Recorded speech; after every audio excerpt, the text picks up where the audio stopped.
If you're a Taekwondo fighter or a coach, you will learn how to close the distance safely, how to counter cancel kick, and how to be aggressive on your opponent by analyzing Park Tae-yoon fight. Since the first seconds, he knows the distance well, and he doesn't approach the opponent from a far distance, but he uses a small step and a safe front roundhouse kick to close the distance. Close to a clinch, he still uses the front leg to win the 2 points. And with a beautiful spin, he dodged the opponent's crescent kick. This is a technique that you should learn, because in Korean Taekwondo against a taller fighter, it's very common to use this sort of spin to avoid the opponent's high kick. And as you can see, the dodge is very effective. You should learn to master the front roundhouse kick. And in a moment of break, when the referee stopped the fight, the blue kicked in with his full determination. The difference between your front roundhouse kick and this is that you force a circular movement, so your leg in theory pass your opponent and fall on the other side.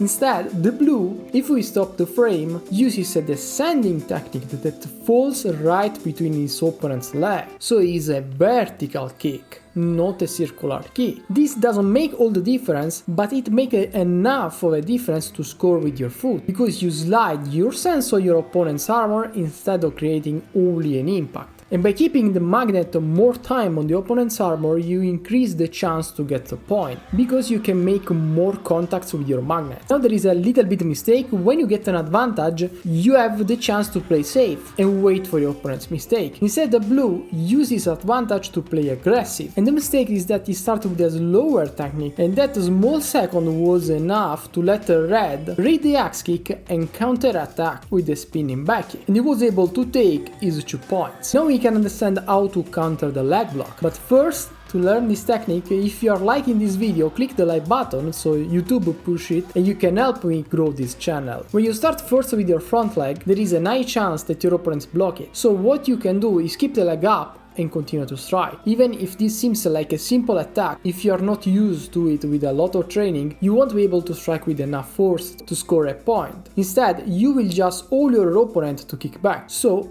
don't force it. Now we are on the last red mistake. The red got overwhelmed by the blue's aggression. He's trying to block the opponent's attacks, but he's pushed into the clinch. He can't run away and the blue doesn't let him to move away. So what happened is that the blue, with the multiple kicks combination, even in the clinch, was able to score 6 points in a few seconds and take this victory. This last action tells you that in a lot of fights, it is much more important the volume of technique you use, so the quantity of techniques, more than the quality, because if you have trained for a few years, you will surely have a base of techniques that allow you to score points, and what you need to do to win the match is increase the volume of techniques that you take out. If you want to watch how Park Tae-yoon was able to come back by 7 points, I'll add the video here. Instead, if you want to watch a full Taekwondo course that will cover more techniques, click the join button and support the channel. In my membership you will find a full Taekwondo course and multiple fight analysis like this one that will teach you in depth how to win every single match.